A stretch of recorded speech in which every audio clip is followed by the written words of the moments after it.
Buongiorno, sono Willer Bordon.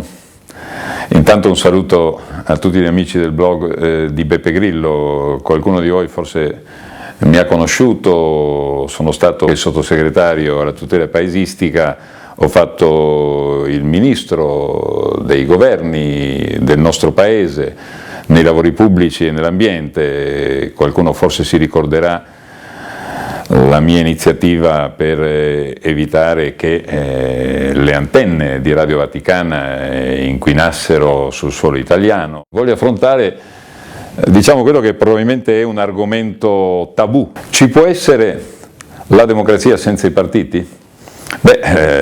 Beppe Grillo ha tentato qualcosa di simile quando ha costituito un movimento che invece di avere il classico statuto ha un non statuto. Fino adesso tutti si sono di solito fermati, tranne Beppe per l'appunto, di fronte all'argomentazione che si può discutere di tutto ma non si deve discutere dei partiti, perché senza i partiti non ci può essere democrazia. A dire la verità, anche questa è una tesi che anche semplicemente dal punto di vista storico non è assolutamente scontata, perché i partiti nascono dopo la nascita in particolare della democrazia anglosassone. Vi leggo una dichiarazione che dice le seguenti cose: i partiti sono organismi costituiti in maniera tale da uccidere nelle anime il senso della verità e della giustizia. Voi direte, chi l'ha detto? Io credo che se facessimo uno dei tanti sondaggi che si fanno oggi online, il risultato sarebbe, io credo al 98%, penso che la gran parte di voi direbbe Beppe Grillo, magari in una delle sue provocazioni. No, assolutamente no. Non è stato Beppe Grillo, ma è stato una sorta di santino dell'epopea antifascista europea, e cioè Simone Weil, che, pensate voi, non oggi, ma nel 1943 scrisse questo libretto, Manifesto per la soppressione dei partiti politici. Le sue argomentazioni, fra l'altro, sono estremamente calzanti. Lei ne parlava nell'immediato dopoguerra, quando i partiti, ma erano strutture reali, vere, esistenti. Oggi, io lo dico con una battuta, molto spesso i partiti sono più la voce del participio passato del verbo partire che realtà esistenti. E allora io ho voluto affrontare quest'ultimo argomento tabù, che in un libretto che in questi giorni è uscito, in cui ho ripreso sostanzialmente il titolo da Simone Weil, e cioè Manifesto per l'abolizione dei partiti politici. I nostri antenati latini, quando dicevano Dio fa impazzire coloro che vuol perdere, sapevano di cosa parlavano, perché oggi per davvero gli esponenti dei partiti sembrano sempre di più portati a mettere in moto dei meccanismi che li distruggeranno. Se, come dire, vogliamo per davvero cambiare, occorre che ci sia qualcosa che segnali una sorta di struttura di rottura di questo sistema. E allora, se vogliamo per davvero cambiare classe dirigente, occorre fare due cose. Da una parte, ovviamente, partire dal basso.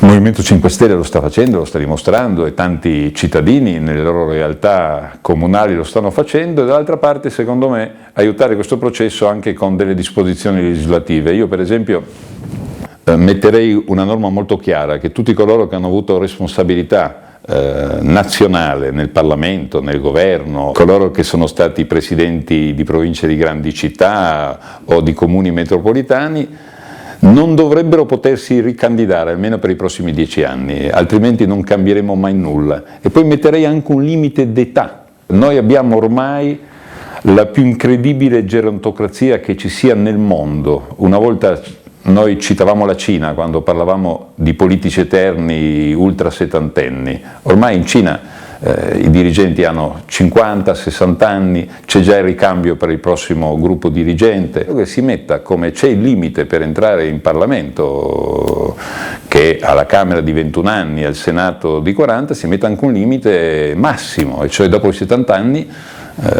perfino la Chiesa oggi mette un limite alla possibilità di entrare come cardinali votanti nel caso ci sia il conclave per il Papa, mettere il limite dei 70 anni. E altro argomento che metterei è quello che Se abbiamo un paese in cui le donne sono più del 50%, è incomprensibile che soltanto il 9% di queste vengano rappresentate in Parlamento. La situazione è tale per cui il rischio di andare verso il baratro è un rischio purtroppo tendenziale. I partiti o la classe dirigente di oggi io non credo sia capace di farci uscire da questo baratro, difficilmente lo potrà fare per un motivo molto semplice, perché nessun uomo può togliersi dal pantano semplicemente sollevandosi per i capelli. Quindi occorre che la spinta al rinnovamento venga dall'esterno. E da questo punto di vista io credo che gli italiani si troveranno ad avere il prossimo anno sostanzialmente 3 scelte.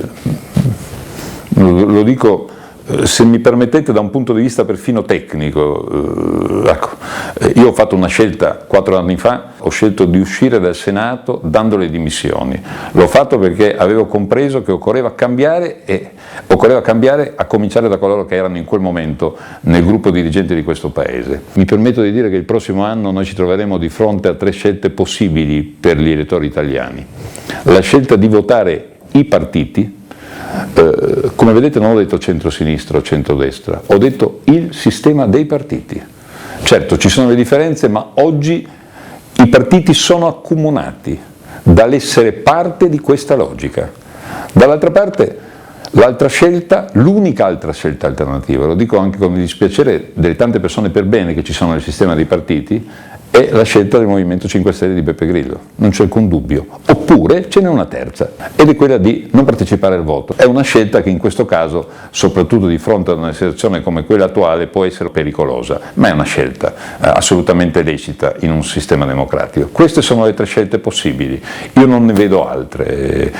Credo che i partiti stanno facendo di tutto perché la scelta sia comunque non quella del sistema dei partiti. E grazie dell'opportunità di trasmettere oggi delle idee attraverso la rete, attraverso questo blog, e come si dice, passate parole.